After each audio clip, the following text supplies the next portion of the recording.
En fait, on vit à une époque où ça nous semble évident que le fast-food, c'est mauvais pour la santé, que la fast fashion, c'est mauvais pour l'environnement et pour le traitement des êtres humains. Mais on croit encore que la fast croissance, c'est génial. 800 000, c'est le nombre d'indépendants et d'entrepreneurs qui ont déjà fait dans ce cadre-là un burn-out ou qui sont en train de le faire. Pourtant, ça fait combien de temps qu'on construit des machines pour nous remplacer ? Ouais. Est-ce que pour autant on a travaillé moins ? Non. Le slowpreneuriat, c'est une réponse pour moi qui est assez naturelle, c'est-à-dire quand il y a un déséquilibre, c'est pour les mêmes raisons qu'il y a la slow food, qu'on parle de slow fashion, de slow life. En fait, c'est juste une réponse à une société qui, à un moment donné, dans un domaine, va trop vite. Bonjour à toutes et à tous et bienvenue dans cette nouvelle mini-série du board. Alors aujourd'hui, on va aborder un thème qui va me faire beaucoup de bien et que j'ai pas encore trop l'habitude d'aborder et je suis très contente de ma nouvelle invitée que je vais vous présenter dans un instant. On va parler de slowpreneuriat. Oui, vous avez bien entendu, je parle bien de slow. Moi, la speed, j'aimerais qu'aujourd'hui, on regarde dans cette mini-série comment on peut entreprendre de façon plus slow, plus respectueuse de plein de choses. On va le voir ensemble avec mon invité du jour qui est la porte-parole de ce mouvement en France, le mouvement du slowpreneuriat et qui a créé ma slow boîte, Laure Daudier. Bienvenue Laure, bienvenue au board. Merci beaucoup Flavie, écoute, je suis ravie d'être sur ton podcast et pour parler de slowpreneuriat et c'est un sujet dont on n'a pas fini de parler, en tout cas je m'en assure et je suis très contente de pouvoir en faire profiter les auditeurs du board aujourd'hui. Ben écoute, c'est parfait. Il y a beaucoup de traction sur ce sujet parce qu'on voit bien. Déjà, moi, si je me suis engagée dans la voie du soloprenariat, c'est que je trouve que c'est une voie beaucoup plus respectueuse de l'être humain en tant qu'entrepreneur, qu'on n'a pas besoin de, je sais pas, d'oublier sa vie en fait pour arriver à gagner de l'argent. Donc ça, c'est un premier point. Et voilà, ce sujet, il a de la traction, si je puis dire, parce que voilà, parce que le burn-out, parce que je sais pas moi, le respect des limites planétaires et des limites de l'être humain. Enfin voilà, on va en parler pendant 5 épisodes. Tu vas vraiment nous montrer pourquoi le slowpreneuriat, ça peut marcher dans un écosystème business et que ça ne veut pas forcément dire business précaire. On va regarder aussi ensemble comment le mettre en place, comment proposer un modèle de croissance douce versus la croissance hyper-croissance de type hustle, donc voilà, dont on parle beaucoup dans le soloprenariat aussi. Comment limiter son stress professionnel, enfin bref, 5 épisodes hyper pratiques pour vous aider à être un petit peu plus slow, mes chers amis solopreneurs et freelance. Alors parle-moi peut-être de cette place du slowpreneuriat dans l'écosystème business. Est-ce que c'est nouveau? Est-ce que ça vient de sortir? Est-ce que c'est une nouvelle mode qui vient des États-Unis? Raconte-nous un petit peu comment ça peut s'inscrire dans notre écosystème. Alors, pour t'en parler, je vais commencer par te donner un nombre. Et ce nombre, c'est 800 000. Est-ce que tu sais à quoi il correspond? 800 000, 800 000 personnes. Alors, je sais que c'est pas les burn-out, parce qu'il y en a beaucoup plus que ça. Donc, alors, en fait, si, c'est les burn-out, mais chez les indépendants. Ah ouais. Okay. Chez les indépendants et les entrepreneurs, 800 000, c'est le nombre d'indépendants et d'entrepreneurs qui ont déjà fait dans ce cadre-là un burn-out ou qui sont en train de le faire. Il y a à peu près 4 millions d'indépendants et d'entrepreneurs en France. Et là-dedans, il y en a 20% qui ont déjà été victimes ou qui sont en plein dedans. Et on sait que ce chiffre, effectivement, il n'est pas fini. Et le slowpreneuriat, aujourd'hui, il intervient un peu comme une nécessité. C'est vraiment une réponse à une façon qu'on a d'entreprendre depuis très longtemps et qui, depuis ces 10-15 dernières années, avec le modèle startup, a continué à pousser dans un certain sens, en tout cas celui de la rapidité, de la vitesse, de l'hypercroissance.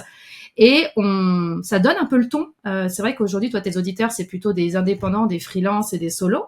Mais en vérité, tout le monde un petit peu suit ce mouvement dans ce qu'on pense être, qu'est-ce que c'est d'être un bon indépendant, un bon entrepreneur, etc. Tu vois. C'est vraiment ce mouvement-là vers le toujours plus qui donne le mouvement. Et le slowpreneuriat, c'est une réponse pour moi qui est assez naturelle, c'est-à-dire quand il y a un déséquilibre, c'est pour les mêmes raisons qu'il y a la slow food, qu'on parle de slow fashion, de slow life. En fait, c'est juste une réponse à une société qui, à un moment donné, dans un domaine, va trop vite. Et comme on commence à voir les excès, on repense les choses de manière à rééquilibrer et pouvoir proposer quelque chose qui va être plus doux. T'as raison d'en parler parce que encore il y a pas longtemps là, j'avais des conversations sur l'histoire des 100K € par an en tant que freelance et solopreneur. Et tu vois, moi je le vis pas du tout comme une injonction parce que je trouve que c'est juste un truc méthodique de business dont moi j'ai besoin pour payer ma baraque, mes enfants, mes machins, etc. Et il y a plein de monde qui le considère comme une injonction. Et donc, il y a un peu ce côté se comparer de façon malsaine sur les réseaux sociaux, avoir peur de jamais faire assez. Et moi, ça m'interpelle parce qu'au Oui, contraire, moi, j'avais tendance à dire, bah non, justement, la sécurité financière, elle est là pour qu'après, tu arrêtes d'y penser et que ça soit oui, pas un truc, c'est pas un truc négatif vers lequel après courir, c'est plutôt au contraire un sorte de prérequis qui fait qu'après, bah, tu as du temps pour aller surfer, pour être tranquille et tout, tu vois. Donc, exactement. comment la perception aussi des gens peut être différente sur ce sujet crispant de l'argent, et il y en a qui, au contraire, à cause de ça, vont aller courir dans une espèce d'engrenage et du coup, bah, se fragiliser la santé. Trop bien. Alors, enfin, trop bien, non, c'est mon tic, ça, mais c'est pas trop bien. Hein. Qu'est-ce qu'on fait pour sortir de cette galère de 800 000 solopreneurs, freelance ou indépendants en burn-out? Alors, c'est tout l'enjeu de ce que je fais avec ma slow boîte, parce que comme tu l'as dit, il y a beaucoup de modèles aujourd'hui qui peuvent être stimulants pour les autres et extrêmement culpabilisants et oppressants pour d'autres personnes. Je pense que la raison, c'est parce qu'on manque de modèles différents, c'est-à-dire que quasiment tous les entrepreneurs qui sont sur le devant de la scène et donc qui servent de modèles dont on entend parler sont des personnes qui ont atteint un certain niveau de succès. Et c'est aussi le cas pour ce qui concerne le rééquilibrage, la santé mentale, etc. Tu vois, par exemple, aujourd'hui, quand tu prends dans les personnes que ton auditoire va connaître, tu prends Alexandre Dana, Thomas Burbidge, des personnes comme ça, ou Aline Bartoli aussi, qui a pas mal parlé récemment du fait qu'elle avait réduit son temps de travail. Ce sont des gens qui parlent de la santé mentale des entrepreneurs, ce qui est génial et il faut en parler. Moi, je les suis assidûment aussi. La seule problématique, c'est que je pense qu'il y a beaucoup d'indépendants qui ont du mal à s'y identifier parce que ils n'en sont peut-être pas encore arrivés au niveau de réussite en termes de chiffre d'affaires, en termes d'impact que ces gens-là. Donc, ils ont l'impression que finalement, le ralentissement, prendre soin de soi, prendre soin de sa santé mentale, c'est une récompense. C'est un luxe Mmh, qu'on ne peut s'autoriser qu'une mmh, fois qu'on a atteint un certain niveau. Et c'est tout l'enjeu pour moi de ce que j'essaye de faire, c'est de montrer que c'est tout à fait possible de faire ce choix-là dès le départ, même si on n'a pas encore assez de clients, même si on n'a pas atteint ces niveaux-là. Et en réalité, c'est même plus facile de démarrer et directement comme ça. c'est génial. J'adore parce qu'en fait, tu as raison de dire que c'est pas un truc séquentiel, c'est pas d'abord, on se fait de la thune et ensuite, on se reposera. Ça, c'est un peu la Mais stratégie de c'est on comme se la reposera retraite. quand on sera mort. Tu Non, sais mais qu'on dit quand on est exactement. jeune. C'est exactement la même logique. Pas du tout logique, en fait. C'est Voilà. exactement ça. Mm. Et en fait, je voulais dire un petit truc perso pour, corroborer quoi, pour, dire aux gens que ça marche vraiment. C'est que moi, j'ai tout de suite limité mon temps de travail, freelançable, et c'est ça qui m'a permis de dépasser rapidement des Ouais. chiffres d'affaires importants, et du coup, les gens ne croient pas que ça marche comme ça, mais je vous assure que si, et je trouve que Oui, ça marche. contraindre son temps, le limiter, moi, j'avais pas le choix. De toute façon, j'avais mon deuxième bébé qui venait de naître, donc voilà, C'est donc c'était une exactement. obligation pour moi. C'est souvent ça Et qui se passe.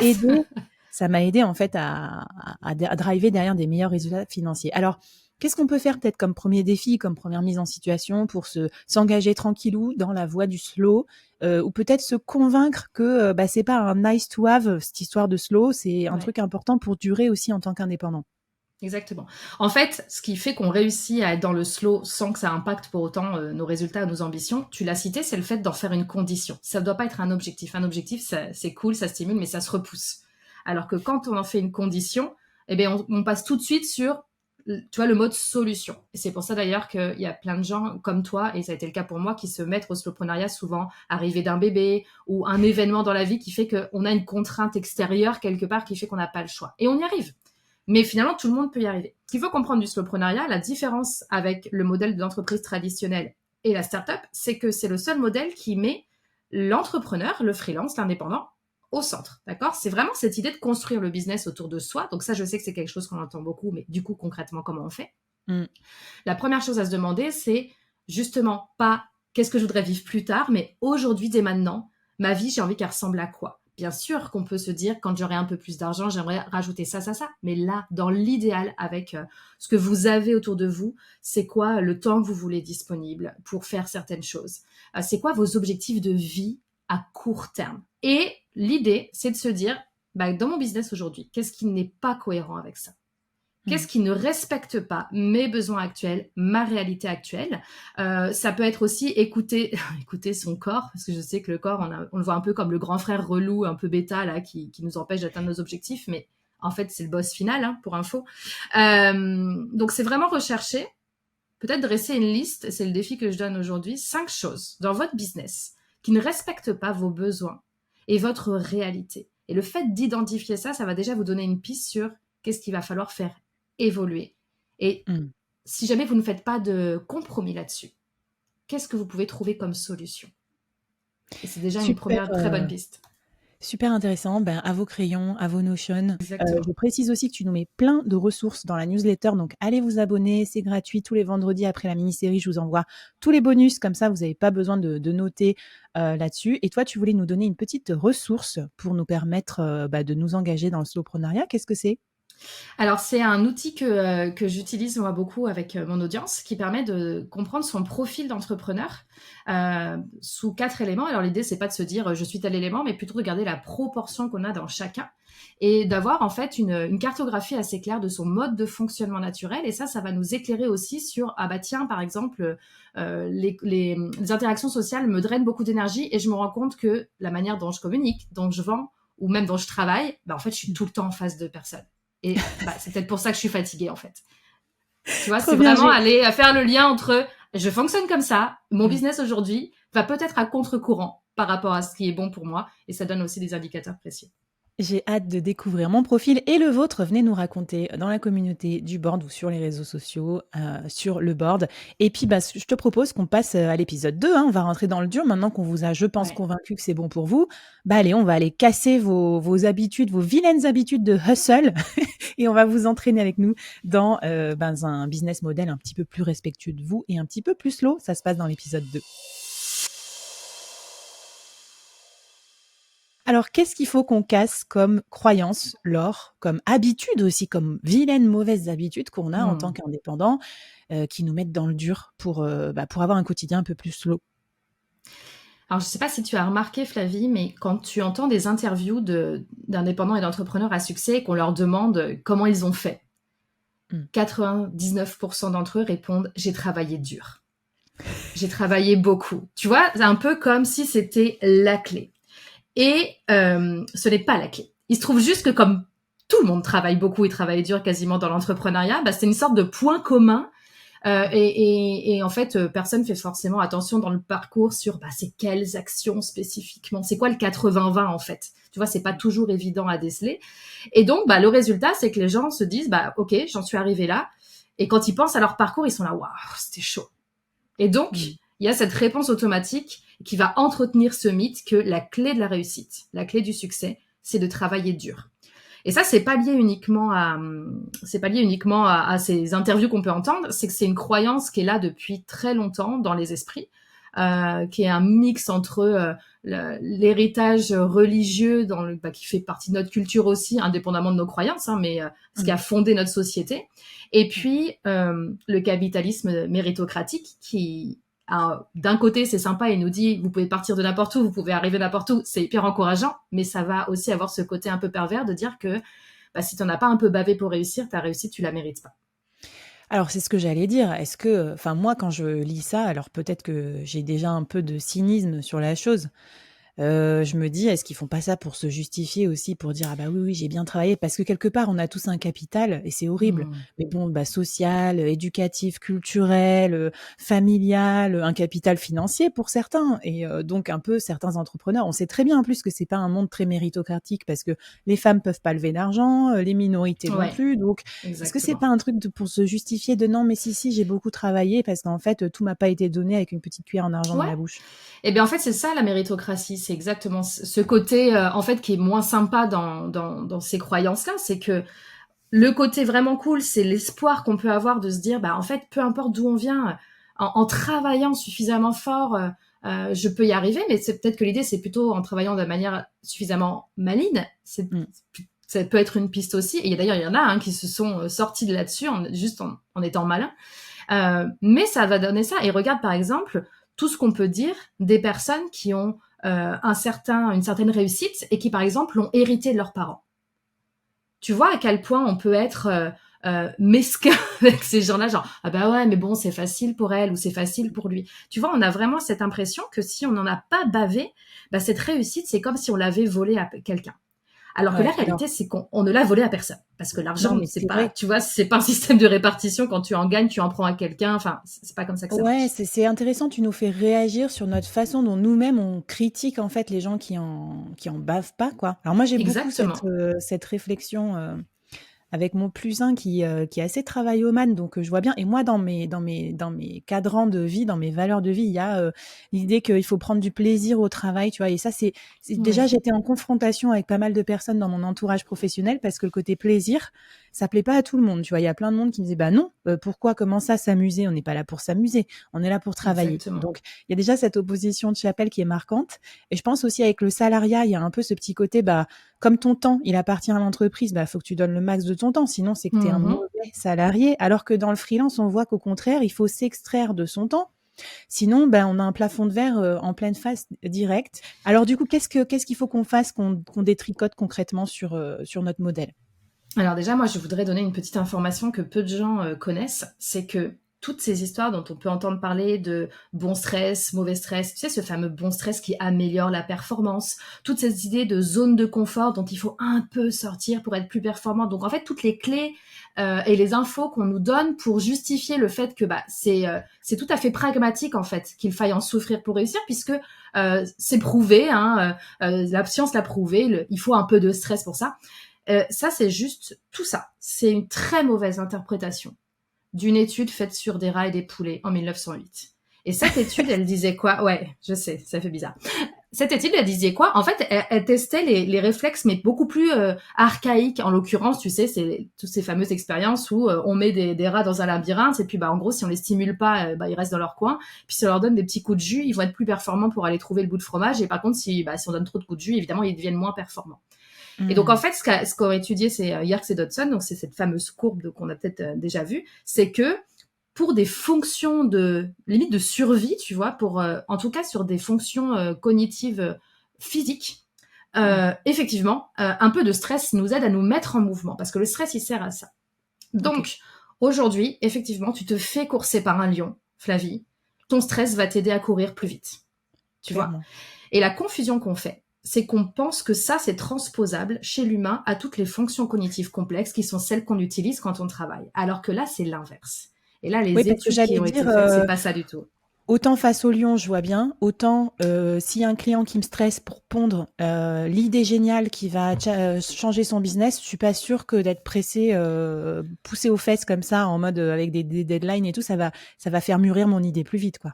Ce que prouve la science, c'est que au fur et à mesure que le niveau de stress monte, la performance sur ces compétences-là, elle baisse. Mais comme, tu vois, tout se nourrit un peu. C'est-à-dire qu'on a le côté un peu culte de la souffrance, qui est un héritage religieux. Tu vois, c'est les gens qui ont souffert qui vont au paradis, les martyrs, etc. Donc ça, c'est un héritage. On a été beaucoup à être éduqués là-dessus, nos parents, nos grands-parents. Le, le capitalisme méritocratique qui vient en plus dire, ben, il faut travailler dur. Et on a interprété certaines études comme ça nous arrangeait pour justifier finalement qu'en plus il y avait quelque chose de fondé qui prouvait que ça rendait vraiment plus performant, alors que c'est l'inverse. Donc c'est ça Hmm. aujourd'hui moi que j'aimerais faire passer comme message. C'est faux. Ouais. Et c'est assez logique quand on y pense parce qu'on l'a tous ressenti et la pression qu'on ressent, on le sait. Il y a qu'à voir comment on sent après une journée de repos, on a l'esprit beaucoup plus clair, etc. Donc c'est pas fluide, c'est pas forcément intuitif parce qu'on n'a pas entendu ça beaucoup dans nos vies. Alors, Mais j'ai envie de donner un petit message d'espoir aussi. J'ai l'impression que du coup, ouais, la tendance solopreneur oui, arrête de glorifier ces sacrifices parce que dans le solopreneur, il y a le côté malin. Et il y a le côté malin, c'est comment j'utilise au max, au mieux mon temps, comment j'en utilise le moins possible pour faire un max de résultats possible. C'est ça la scalabilité. Donc, moi, ouais, j'ai l'impression de voir, notamment chez certains solopreneurs américains et tout, ce petit côté un peu sioux de, bah, ok, on est sorti du système, on est sorti de l'engrenage, et grâce notamment à certaines technologies qui viennent bah, augmenter nos capacités sans qu'on doive bosser plus. Je pense à des solopreneurs américains type Justin Welch qui sont assez mhm, lean, assez minimalistes, qui bossent à un ou deux pour faire plusieurs millions. On voit bien qu'on est ouais. déjà dans un changement de paradigme. On n'a plus besoin de souffrir pour exister et pour être performant.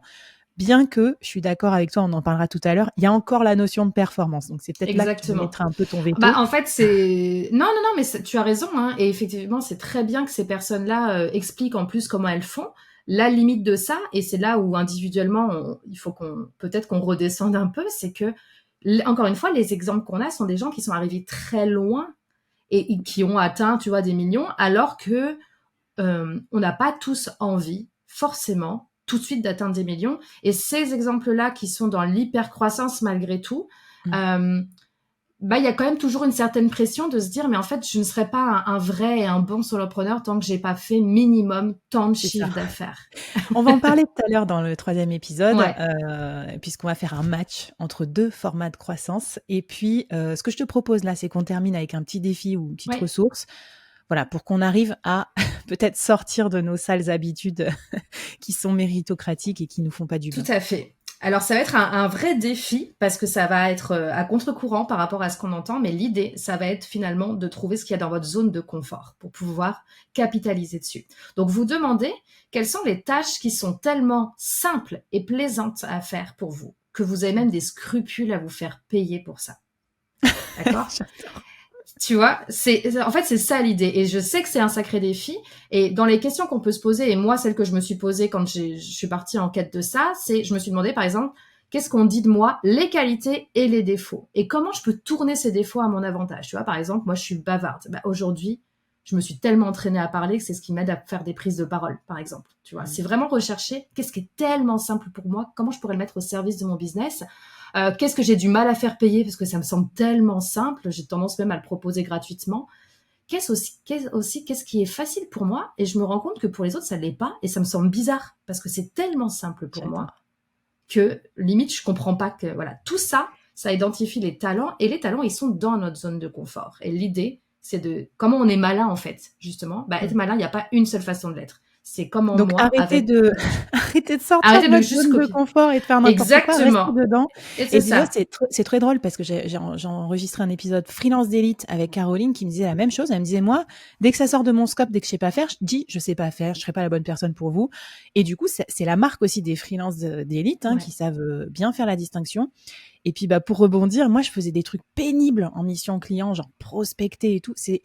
Ça me permettait de gagner de l'argent, mais d'avoir une vie vraiment merdique aussi. Exact, mais quand j'ai compris que je pouvais utiliser mes talents de podcasteuse et un truc que j'adore faire pour faire des webinars pour mes clients et qu'ils étaient prêts à payer pour ça, j'étais là, ah ouais, non mais d'accord, c'est exactement ce que tu décris. Donc, profitez-en, faites l'inventaire et puis racontez-nous si vous trouvez des choses géniales à faire, plaisantes pour vous et que vous arrivez à faire payer aux autres. D'ailleurs, petit big up à certaines personnes avec qui je travaille, par exemple des assistants administratifs.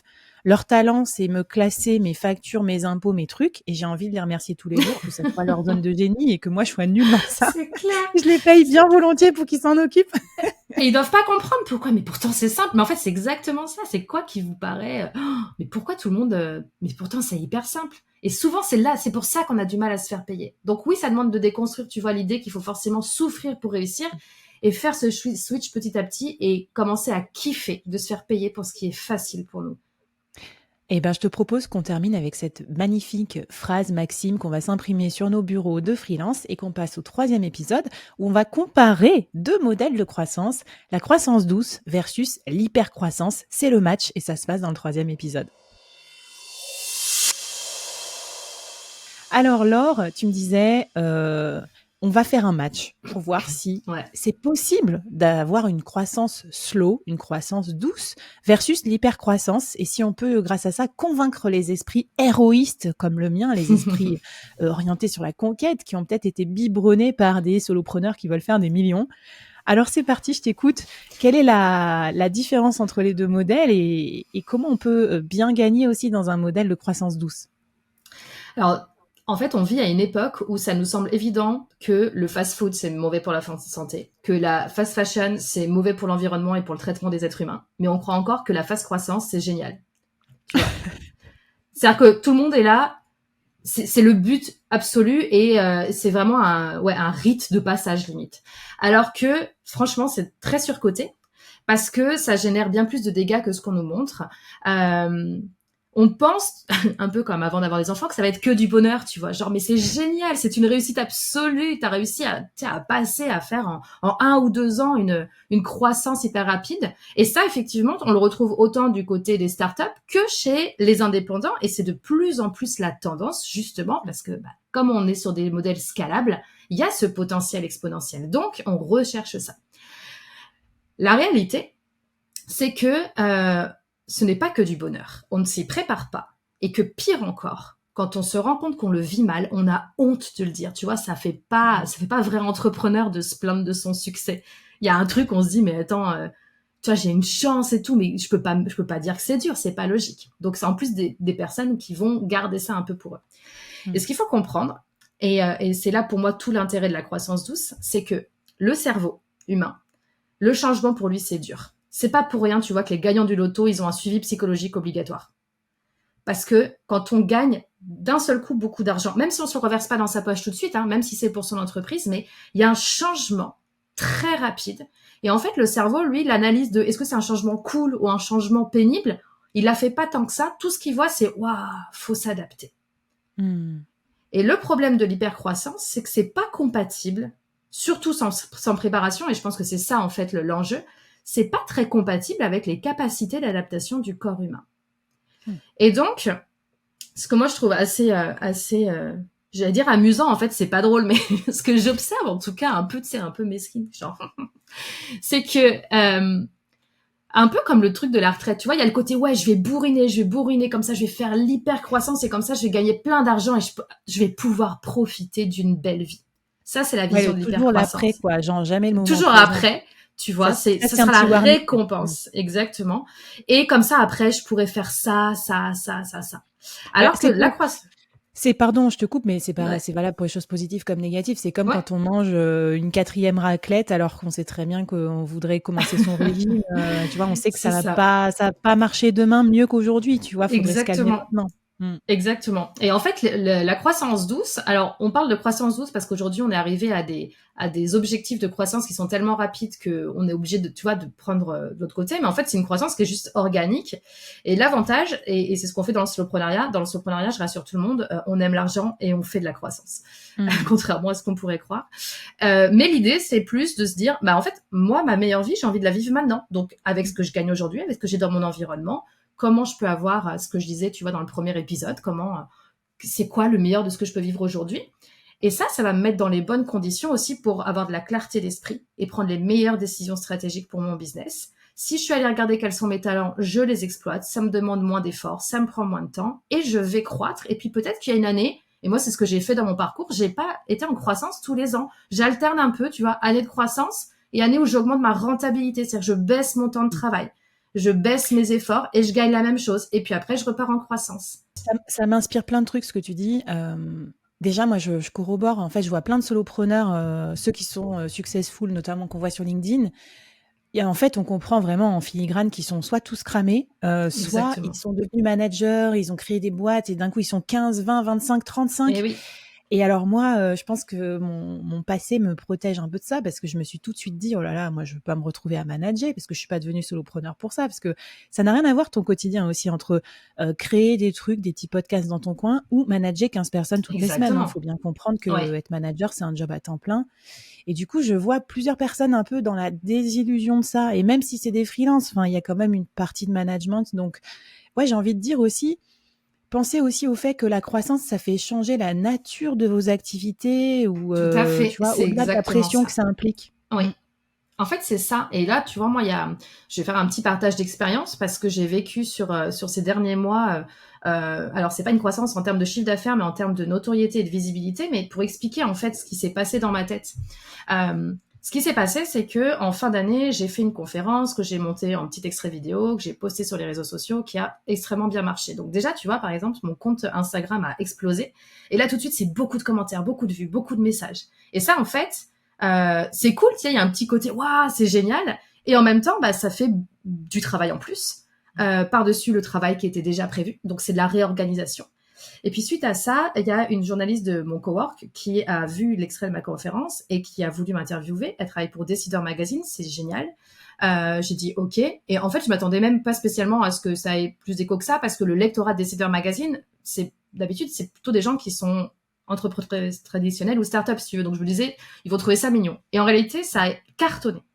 Et donc, j'ai commencé à avoir beaucoup de contacts hyper intéressants, tu vois, sur des médias, etc., un projet de livre, enfin, tu vois, et ça, c'est arrivé en janvier.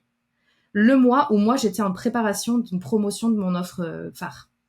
Donc c'est-à-dire Mmh. qu'en même temps de ce que j'avais déjà prévu, j'ai dû gérer cette espèce d'excitation qui arrive, qui est cool, qui est positive, mais ça reste du changement brutal, soudain. J'ai dû recaler mon planning. J'étais un peu dispersée.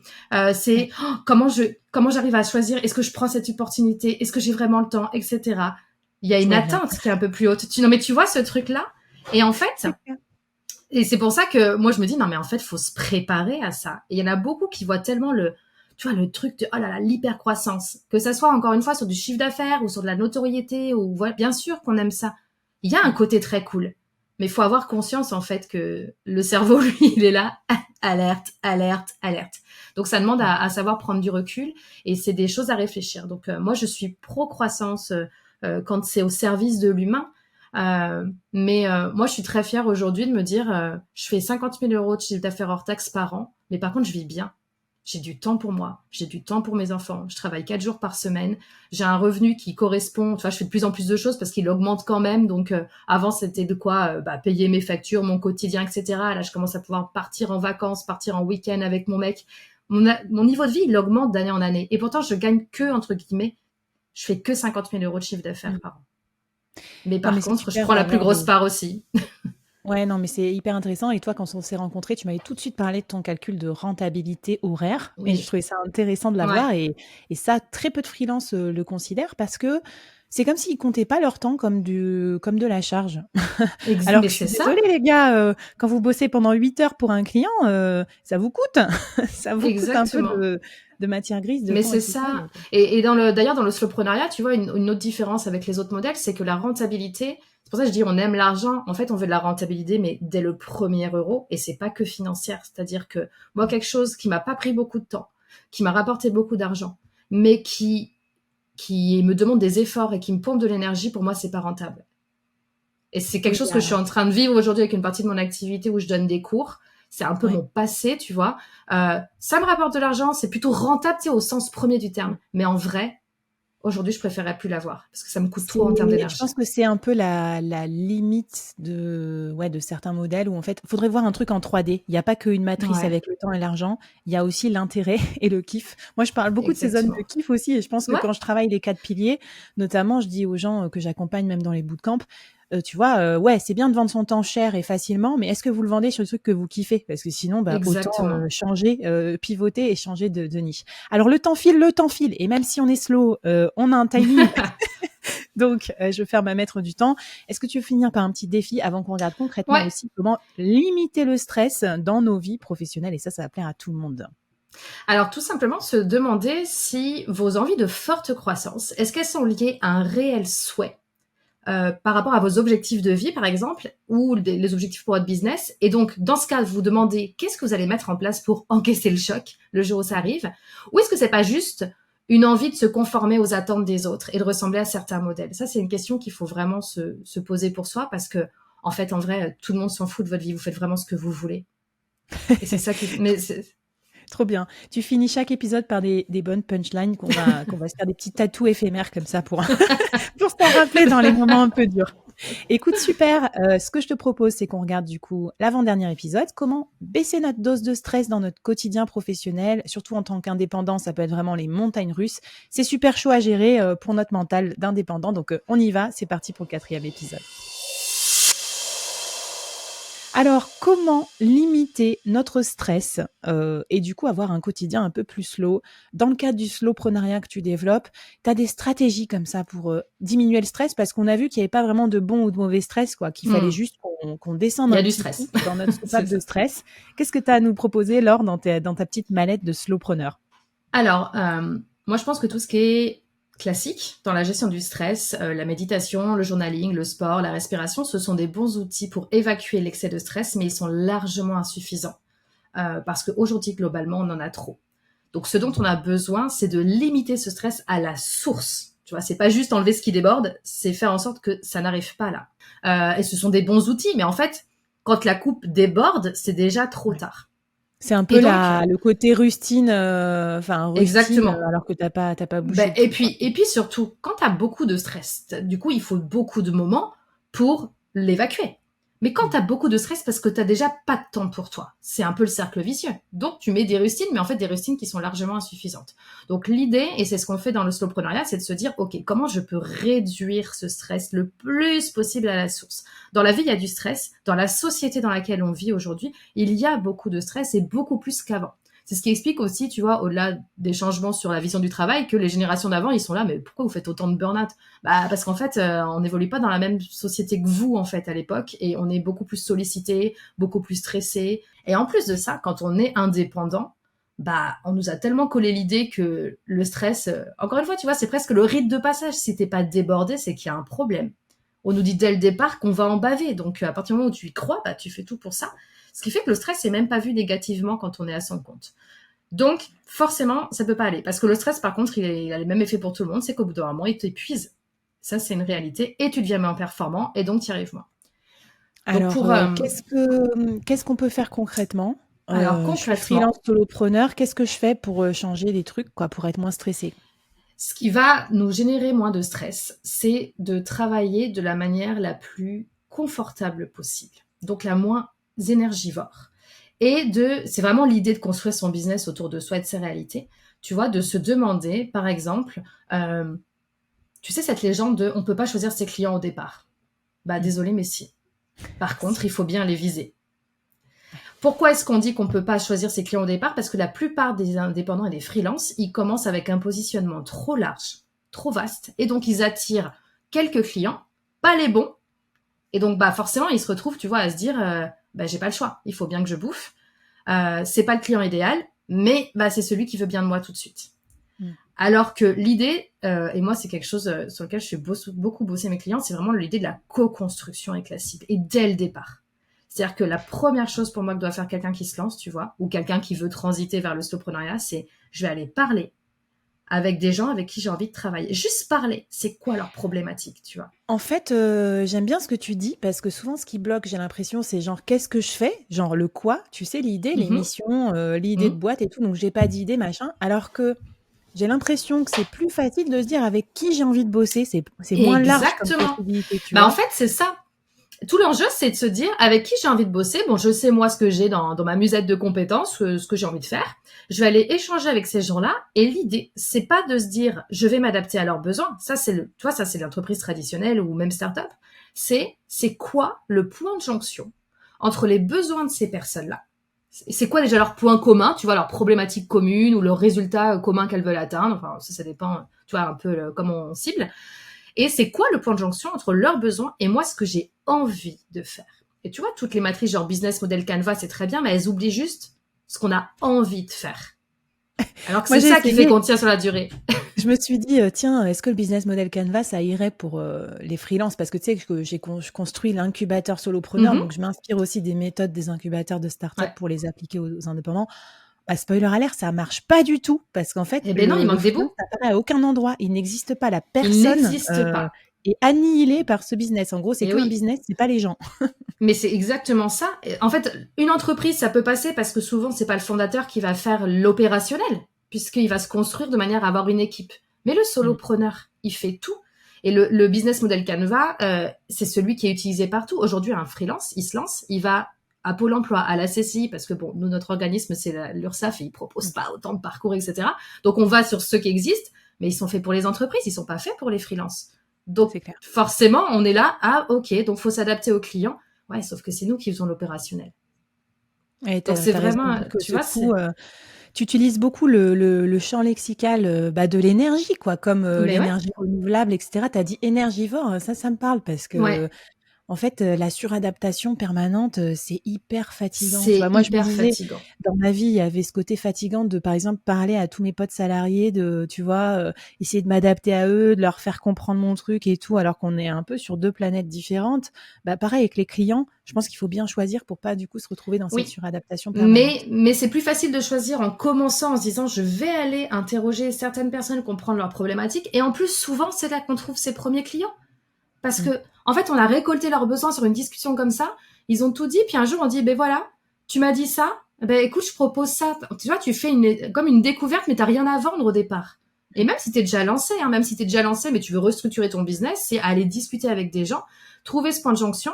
Et souvent, comme tu viens leur apporter exactement la solution dont ils ont besoin et que tu as bien compris leurs besoins, bah, ils te le donnent. Et en fait, la co-construction, mais est permanente pour n'importe quelle nouvelle offre, pour n'importe quel changement dans son business. Faut demander aux gens concernés, et c'est quoi le point de jonction? Et ça, déjà, mais ça enlève énormément de stress parce que tu vas travailler avec des gens, déjà avec qui tu as envie de travailler, qui viennent te chercher pour tes talents. Tu vois, ils viennent vers toi et donc, et t'as plus ce truc de, oh là là, faut que je le prenne celui-là un peu par défaut. Et après, c'est tout ce qui est, tu fais ça, en fait, tu as cette exigence avec tes méthodes de communication, tes méthodes de vente, tu vois, c'est Ouais, ce quoi que ton mode de j'ai fonctionnement? je trouve ça super, et je trouve ça dommage qu'il y ait des gens qui aient peur d'aller voir leurs clients, pour leur demander. Mais tu vois, par exemple, ce que j'ai trouvé de confortable aussi avec l'approche média, que moi qui est importante dans mon business model, c'est-à-dire de construire un média, c'est que ça fait un peu ça. En gros, grâce à son média, on s'exprime, on raconte comment on est, on montre sa personnalité, et moi, le premier jour où j'ai une cliente qui m'a dit, en écoutant le board, alors que ça avait rien à voir avec Ouais, ce que je faisais en freelance, qui m'a dit: «Ah écoute, je bosse sur telle mission, j'aimerais bien qu'on bosse ensemble. Je sais pas sur quoi, mais j'aimerais bien qu'on bosse ensemble». Là, je me suis dit: «C'est gagné». C'est-à-dire qu'en gros, la force exactement. de l'incarnation du truc et tout avait fait que j'étais une personne, avec qui on avait envie de bosser et on trouverait bien sur quel sujet me faire bosser. Donc ça, c'était le top, quoi. Eh ben, tu Trop vois, bien. puis ça fera lien avec l'épisode dont on va parler après, parce que c'est exactement ça. Mais Eh du ben, coup, c'est parfait. ça, c'est se poser la Abonnez-vous, question. abonnez-vous à la newsletter. En tout cas, tu nous mets aussi un petit article bonus avec toutes les idées pour Ouais. supprimer le stress de son quotidien. Et puis, ce que je te propose, c'est qu'on passe au dernier épisode où tu vas nous révéler aussi comment on fait l'adaptation de sa marque personnelle de solopreneur pour intégrer plus de slowpreneuriat dans son business.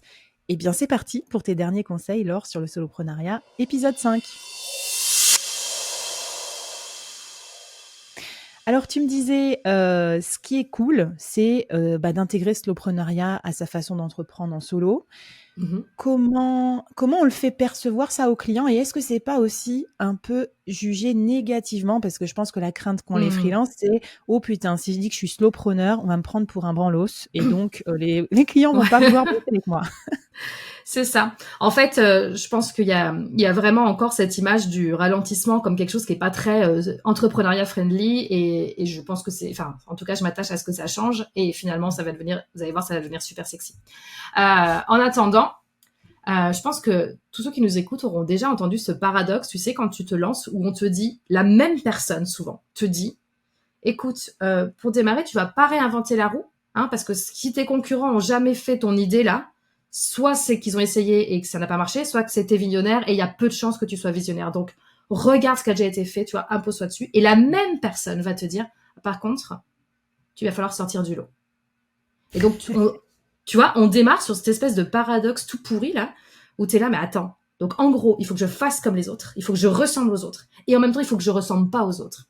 Mmh. Et pour moi, l'intérêt de la marque personnelle aujourd'hui, au-delà d'être un vecteur de communication, et c'est souvent comme ça que c'est présenté, et oui, bien sûr que c'est aussi un vecteur de communication, je trouve que c'est aussi un super outil pour, encore une fois, attirer les bonnes personnes et sortir du lot à moindre effort. Parce que Mmh. finalement, une marque personnelle, c'est un mélange de tes talents, de ton parcours unique, de ta personnalité. Et plus tu vas la mettre en avant, plus tu vas attirer les bonnes personnes. Tu vas attirer moins de personnes probablement parce que évidemment, il y a aussi des gens qui vont se rendre compte que tiens, c'est pas un match, mais Oui. tu vas sortir de cette espèce de dilution dans la masse. Alors, ça demande d'accepter que tu ne vas pas plaire à tout le monde, mais en fait, en vrai, on s'en rend pas compte, hein. Les gens à qui on plaît pas, la plupart du temps, ils nous le disent même pas, hein. Juste ils passent leur chemin. Non, mais c'est sûr. Alors, je pense que les gens sont convaincus de l'histoire de la marque personnelle, surtout quand tu es freelance, tu pas de moyens financiers pour faire Eh ben autrement. oui, Tu vas pas payer des exactement. pubs, des panneaux dans ta ville, des pubs sur Google ou avoir une armée de commerciaux qui vont te vendre, donc il faut te vendre toi-même. Quel est le rapport avec le slowpreneuriat? C'est ma question parce que finalement, la marque personnelle, souvent, c'est du hustle aussi, c'est-à-dire publier tous les jours, dire qu'on est le plus fort, le plus beau, le plus gros, Hmm. mettre sa preuve sociale, ses étoiles sur Google. Tu vois, il y a un petit côté un peu ambigu, je trouve, avec ça. Est-ce que Comment on le ça, c'est de gère? la marque? Alors, est-ce que ça, pour toi, c'est de la marque personnelle ou est-ce que c'est pas juste euh, diffuser un certain mythe de l'entrepreneur? Parce que c'est vrai que souvent, ceux qu'on voit quand une marque personnelle forte, ils sont dans cette tendance-là. Mais en fait, une marque personnelle, par définition, c'est on est qui? Qui on Ouais, est? alors Je pense que tu as raison. Après, c'est vrai qu'il y a des bases scientifiques, comme par exemple, tu vas lire Cialdini, Influence et manipulation, Mhm. l'autorité, ça marche, quoi. Enfin, tu vois, les médecins qui mettent leur diplôme dans Oui. leur cabinet, les patients récupèrent plus vite. Donc c'est quand même ouf, alors que c'est Ah ben juste bien un fait sûr. visuel. Bah, en fait, Donc mais les biais, je pense que tu vois, tous ces biais cognitifs, on peut aussi s'en servir. Et moi OK. aujourd'hui, le biais d'autorité, c'est celui qui me fait le plus de mal parce que moi, je suis un peu contre, genre, bah, typiquement les Mmh. institutions, tous les incubateurs, tous les autres personnes qui accompagnent l'entrepreneuriat. Maintenant, Mmh. ça m'empêche absolument pas de développer ma notoriété parce que des biais, il y en a dans tous les sens, tu vois. Donc, OK. je sais que celui-ci, c'est pas celui qui m'aide. Ou si je vais aller, bah, en fait, je vais aussi travailler mon autorité avec Mmh. d'autres indicateurs qui vont donner confiance. Je vais mettre en avant, tu vois, bah, typiquement mes parutions médias, etc. Les podcasts dans lesquels je suis passée. C'est comme ça que je travaille mon autorité. Mais Mmh. je passe par d'autres biais. Donc là, moi, si tu veux, je vais t'expliquer comment moi j'ai construit ma marque personnelle et elle n'est pas sur la quantité, OK. justement. Tu vois, moi, quand je me suis lancée dans le slowpreneuriat, je me suis dit, les gens, qu'est-ce qu'ils vont penser slow et je me suis dit, ils vont faire l'association avec l'environnement. Moi, l'écologie, c'est une valeur c'est une valeur personnelle, mais je n'ai pas eu envie d'associer le slowpreneuriat forcément à quelque chose d'écologique pour l'environnement. J'ai beaucoup de gens qui sont dans ma communauté qui ont ces valeurs-là. Je les partage aussi, mais j'ai pas OK. voulu tomber un peu dans ce cliché. Moi, je OK. suis quelqu'un, t'as vu, je suis assez positive, voilà, je suis assez spontanée. Donc, déjà, dans le choix de mes couleurs, j'ai pas cherché à faire une charte graphique compliquée, mais moi, ma couleur phare, c'est du jaune soleil pétant. Parce que je voulais, tu vois, c'est le seul truc, je dirais, d'identité visuelle que j'ai défini. Et j'ai pas retravaillé depuis, hein, ça fait 3 ans que j'ai celle-là. C'est, ok, j'ai pas envie qu'on associe le slow à une couleur genre vert, Mmh. violet, machin, tu vois, les trucs, voilà. Et après, ma marque personnelle, je l'ai construite avec un truc très simple et de plus en plus, c'est la transparence. Mmh. C'est-à-dire que dans toutes mes publications, dans toutes mes newsletters, en fait, je dis les choses comme je les vis, je les dis comme je les pense, et plus je vais dans la transparence, y compris pour parler de mes difficultés, de mes défauts, et plus les gens tu vois, le socle de communauté, il se consolide autour de moi. Alors, bah, tu sais, moi, je suis une grande fan de building public, de transparence, ça c'est clair. Et je trouve que par rapport à l'objection possible de est-ce que mes clients vont penser que je suis un flemmard parce que je suis slow, ça Non. marcherait bien. Parce que si vous montrez comment vous travaillez, y compris avec vos propres limites, ça va Ouais. rassurer vos clients. Et je trouve que Exactement. les freelances ne montrent pas du tout assez leur travail. On ne sait même pas ce qu'ils font, ni quand, Non. ni avec quelle méthodologie.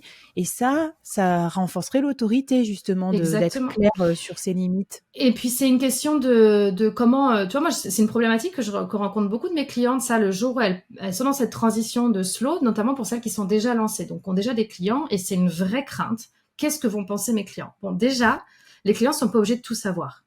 Oui, C'est-à-dire que c'est moi, clair. je fais le choix parce que je suis solopreneur, je suis infopreneur, tu vois, je travaille avec ces outils-là, mais j'ai beaucoup de clients qui sont plus freelance ou, tu vois, thérapeutes, etc. Bon, c'est pas leur stratégie, mais euh, en fait, c'est une question de comment tu le présentes. C'est-à-dire que si tu Mm. présentes à tes clients en disant, tu reposes ton cadre, voilà, à partir de maintenant, ça va se passer comme ça, et que tu expliques que c'est comme ça que tu vas donner le meilleur travail et la meilleure qualité de travail. Qu'est-ce que tu veux qu'ils Mm. te disent? Non, je préfère que vous continuez à me faire du travail de plus en plus pourri. C'est clair. Tu vois? Et Mais bien surtout sûr que qu'il peut y avoir des points de... Enfin, ça arrive, hein, il y en a qui peuvent partir. Mais et alors? je me dis que avec en plus l'essor de l'IA, tu vois, ce mouvement-là, il a du sens parce que de Mmh, toute façon, les IA, elles vont plus vite que nous, elles iront toujours plus vite que nous, elles feront exactement. toujours plus de trucs que nous, elles seront Mmh, plus productives. Et tu vois, je suis en train d'écrire mon livre sur un peu ce travail du futur et tout. Et je me ouais. dis, en l'écrivant, je me dis la notion d'efficacité et de productivité que toute la Startup Nation nous a bassiné avec pendant Mmh, depuis 20 ans là n'a plus aucun sens. Parce qu'en fait, on ouais. va pas devoir se presser le citron de plus en plus pour bosser de plus en plus, puisque des machines vont bosser pour nous sur certains trucs. Donc, qu'est-ce qui nous reste, Ouais, mais tu tu sais, vois? Flavie, pourtant, ça fait combien de temps qu'on construit des machines pour nous remplacer? Ouais. Est-ce que pour autant on a travaillé moins?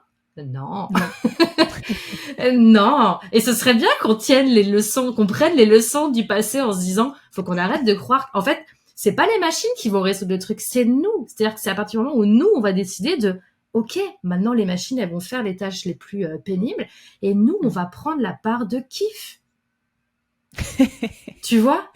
Il Eh est ben, temps.